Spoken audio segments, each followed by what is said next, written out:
वे हमेशा हुसैन शाह पर भारी पड़े और उन्होंने बंगाल का काफी हिस्सा भी अपने अधीन कर लिया।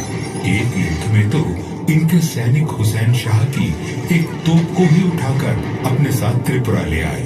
महाराज धन्य माणिक्य ने कई युद्ध अभियान चलाए।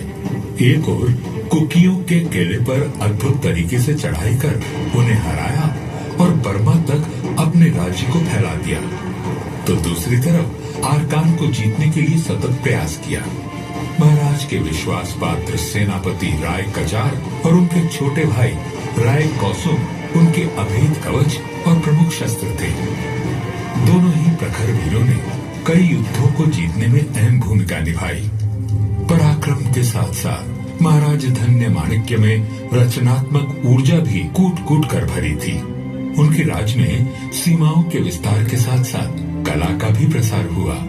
उनके द्वारा बनवाए गए चतुर्दश देवता मंदिर, माँ त्रिपुरा सुंदरी मंदिर और भैरव मंदिर इस बात को सिद्ध करते हैं। महाराज धन्य माणिक्य ने अपने मानवतावादी पक्ष से परिचित करवाते हुए ये संदेश दिया कि वीरता केवल शत्रु का सामना करने में नहीं, जन कल्याण में बाधक बन चुकी हानिकारक परंपराओं को चुनौती देने में भी है। महाराज, बलि देना तो अति आवश्यक है। देवी देवता प्रसन्न होंगे तभी तो राज्य समृद्ध होगा और आपके यश में वृद्धि होगी। मैं आप सभी पुरोहितों का आदर करता हूँ, परंतु हर वर्ष हजारों निर्दोष पशुओं और युवकों का रक्त बहाने से मिलने वाले यश से मुझे अपयश प्रिय है। आप तो धर्मावतार हैं, आप धर्म विरोधी बातें क्यों कर रहे हैं? मेरा धर्म मुझे दया और सत्य आचरण सिखाता है। अपने मंदिरों में लगे शिल्पकारों को मैंने सदा उनके श्रम का सही दाम दिया है। हाँ, यदि चाहता तो धर्म के नाम पर और बल प्रयोग कर उनसे निःशुल्क काम करवाता, तब मुझ में और यवनों में क्या अंतर रह जाता। मेरे लिए धर्म वही है जिसमें सबका कल्याण हो। इसलिए यह आदेश है मेरा कि अब से निर्दोष युवकों की बलि नहीं होगी। महाराज धन्य माणिक्य ने अपने व्यक्तित्व और कृतित्व से अपने बाद आने वाले राजपुरुषों को सदा ही प्रेरित किया।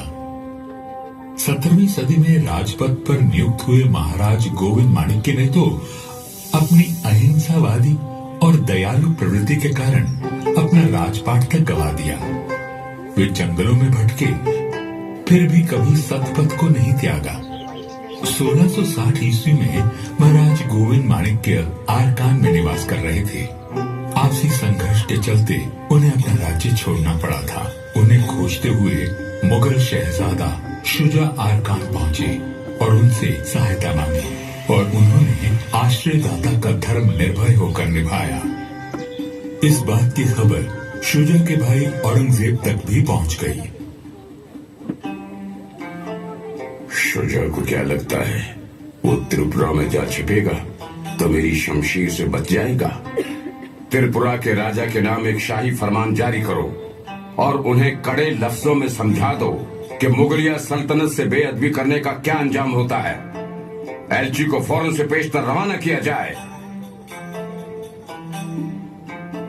औरंगजेब का चेतावनी भरा फरमान अब आरकान की तरफ रुख कर गया था। तो क्या धमकी दी है हमारे भाई ने? कहलवाया है कि मुझे उम्मीद है कि आप शुजा को गिरफ्तार कर लेंगे और अपने फौजियों की निगरानी में उसे मेरे पास एहतियात से भिजवा देंगे ताकि हमारी पुरानी दोस्ती बनी रहे। हमारा हुक्म ना मानने का अंजाम हमारे रिश्ते के लिए अच्छा ना होगा। अब आप क्या करेंगे महाराज? अपने सिद्धांतों के लिए मैंने राजसी सुख का भी परित्याग कर दिया। शरणागत का धर्म में अपने प्राण देकर भी निभाऊंगा।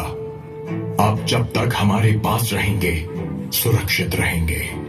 अपने इन्हीं विचारों के चलते महाराज गोविंद माणिक्य राज ऋषि कहलाए। उन्होंने त्रिपुरा की सत्ता फिर प्राप्त की और एक कल्याणकारी राजतंत्र स्थापित किया। माणिक्य नरेशों ने हमेशा प्रजा हित की राजनीति की, पर जब उन पर युद्ध थोपे गए तो उन्होंने अद्वितीय पराक्रम भी दिखाया। महाराज देव माणिक्य, विजय माणिक्य, अमर माणिक्य, राजधर माणिक्य, यशोधर माणिक्य और कल्याण माणिक्य जैसे बलिदानपति राजाओं ने बड़ी से बड़ी विपत्ति में भी अपनी जनता को आश्रयहीन नहीं किया। महाराज कृष्ण माणिक्य का शमशेर गाजी से लंबा संघर्ष चला।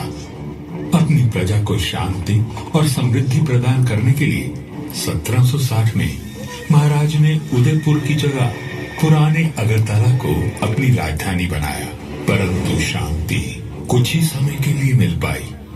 अंग्रेजों के पांव भारत में पड़ चुके थे। 1761 से त्रिपुरा और ईस्ट इंडिया कंपनी में संघर्ष शुरू हुआ। युद्ध के मैदान में महाराज कृष्ण माणिक्य का पलड़ा हमेशा भारी रहा, परंतु अपनी कूटनीति से अंग्रेज अपनी पकड़ मजबूत करते गए। समय तेजी से बदला, मुगलों का पतन हुआ और अब सत्ता अंग्रेजों के हाथ में चली गई।